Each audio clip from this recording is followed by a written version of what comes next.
Mesdames et messieurs, bonjour et bienvenue dans cette nouvelle émission intitulée Inspire. Je m'appelle Ismail Abadji, je suis ravi de vous la présenter. Cette émission nous permet d'aller à la découverte des profils et des histoires inédites et inspirantes des personnalités du monde entier. Aujourd'hui, nous sommes au domaine de Kalahari à Salé-Joseph. Nous sommes venus rencontrer un jeune, comme tous les jeunes sénégalais, un jeune de 38 ans, mais au parcours bien atypique. Emmanuel a 38 ans, mais en 1999, à l'époque, il avait renoncé à ses études pour pouvoir aider ses parents et aller à la découverte d'autres métiers. Aujourd'hui, il est pilote de ces avions que vous voyez derrière moi, les ULM en aviation, ultra léger, motorisé. Quel a été ce parcours que nous avons parsemé d'embûches? Je vous invite à le découvrir ensemble dans ce premier épisode de Inspire.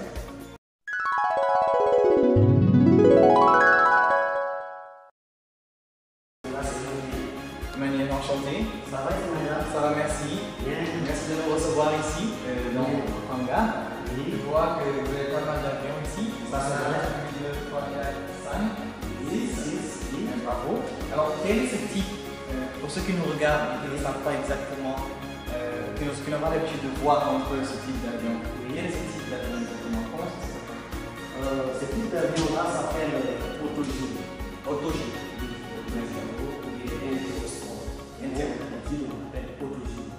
Très bien. Alors pour ce type d'avion, quelle est la principale différence par rapport aux avions de ligne? Parce qu'on peut voir que je pense que c'est là justement que l'on met ces axes sur le réservoir. Oui, c'est là sur le réservoir, c'est là qu'on met l'essence. D'accord. Ça ne prend pas du kérosène, ça prend de l'essence. Ça ne prend pas du kérosène, ça prend de l'essence hyper pour les voitures, l'essence hyper qui prend. Très bien. Excellent. Alors normalement c'est là que se place le pilote. Oui. Et là, nous avons le passager. Oui, là c'est la place du pilote, là où il y a le tableau de bord, comme vous voyez.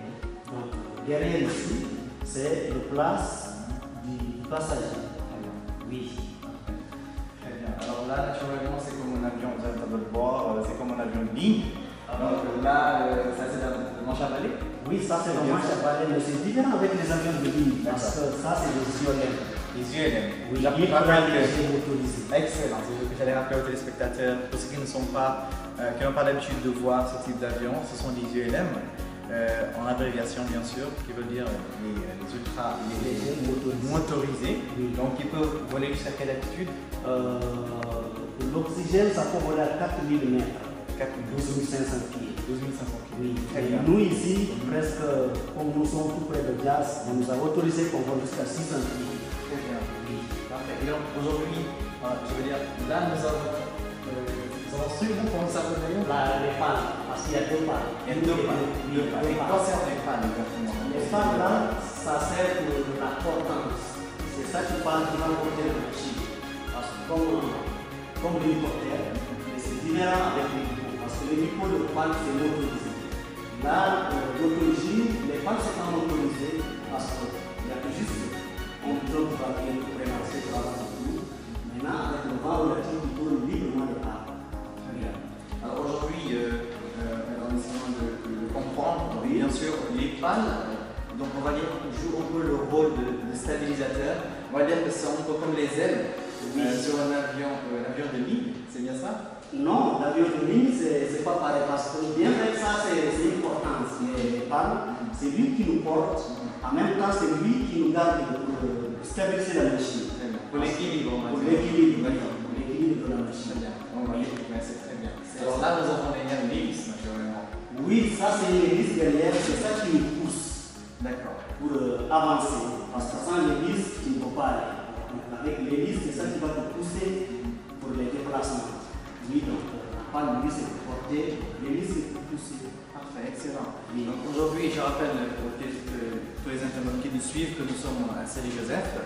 C'est un endroit incroyable qui se trouve aujourd'hui ici, qui est un peu éloigné, on va dire, des habitations communes. Donc, si vous avez envie de voler avec ces ULM, si vous avez envie de faire un tour aérien, de découvrir un peu, en tout cas la terre ou bien le sol à partir de l'espace aérien, vous êtes les bienvenus. Nous sommes au domaine de Kalahari. je le rappelle. Et donc aujourd'hui, Emma, quelle est la fréquentation? Bien sûr, nous sommes en réel de 3 mois de l'état d'évidence. Oui. Il y a une diminution de la fréquentation. Aujourd'hui, qu'en est-il en réalité par rapport à la fréquentation avant l'arrivée du corona? Est-ce que vous avez une fréquentation régulière et quel était votre type de clients? Oui, là parce que normalement on travaille sur les patents.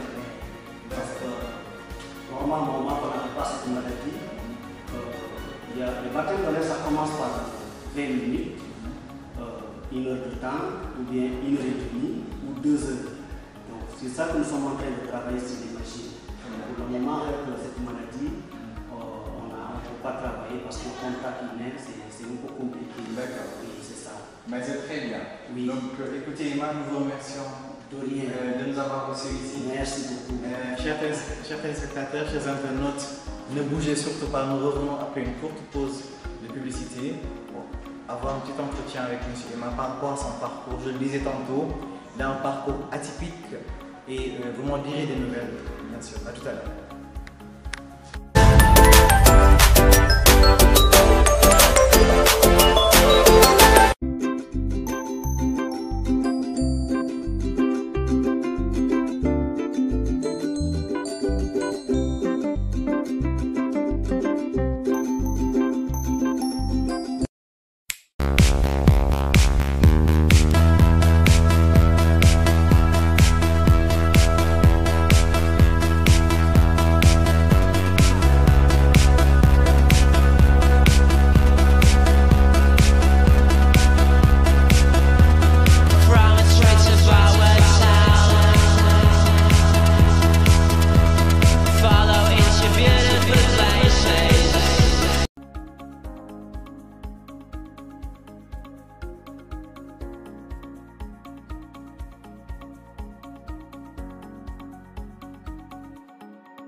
Est-ce que vous pouvez parler un peu, de vous, vous pouvez vous présenter à nos téléspectateurs? Oui, je peux présenter, je m'appelle Emmanuel Bouban. Je suis là au domaine de Kalahari depuis quelques années. Donc, vous avez quel âge, monsieur? J'ai 38 ans. Très bien. Oui. Alors, comment est-ce qu'est née cette passion pour l'aviation? Comment est-ce que ça vous est venu l'idée de démarrer dans l'aviation? Dans l'aviation, pour moi que je suis venu ici parce que je trouvais que c'était déjà ici les IOLM. Maintenant, fur et à mesure avec le travail, donc j'avais beaucoup la notion. En même temps, en travaillant, donc comme mon patron a vu donc que j'ai beaucoup intéressé, fur et à mesure, donc il m'a commencé à me tester, à me donner des choses. C'est comme ça que j'ai débuté. D'accord, très bien. On rappelle que Emmanuel a arrêté sa scolarité. Quand je dis arrêter, c'est vraiment au vrai sens du mot. Arrêter sa scolarité à classe de CM2 en 1999 à l'époque. Donc, est-ce que vous pouvez un peu revenir sur les raisons qui vous ont poussé à... Oui, comme je dis, je ne suis pas loin à l'école. J'ai arrêté les études au niveau de CM2. Parce que comme mes parents n'ont pas de moyens, comme là-bas au village, on n'avait que l'internat. Et puis si l'internat c'est payant, donc chaque année je n'avais pas à payer. Donc au niveau de CM2, donc je n'ai même pas fait l'entrée en 6e. J'ai arrêté l'école. Vous n'avez pas pu faire l'examen d'entrée en 6e? D'accord. J'ai pas fait l'entrée en 6e. J'ai arrêté, oui. Mesdames et messieurs, nous avons en face de nous un jeune Sénégalais de 38 ans qui n'a même pas l'entrée en 6e et qui pourtant est pilote de l'ULM. Donc je pense que c'est un exemple fort, c'est un exemple vivant qu'il ne faut pas être fataliste. Il faut croire en ses rêves, il faut vivre sa passion. Félicitations, bravo. Merci pour ce que vous êtes devenu. Merci. Alors aujourd'hui, est-ce que le parcours a été facile? Le parcours, ce n'était pas facile comme je ne suis pas loin à l'école parce que quand tu imagines le brevet pilotage, ça démarre au niveau de 3e. Donc moi, je suis arrêté au niveau de CM2. Donc quand même, les questions, c'est pas cadeau, c'est difficile parce que c'est la France qui nous fournit les questions.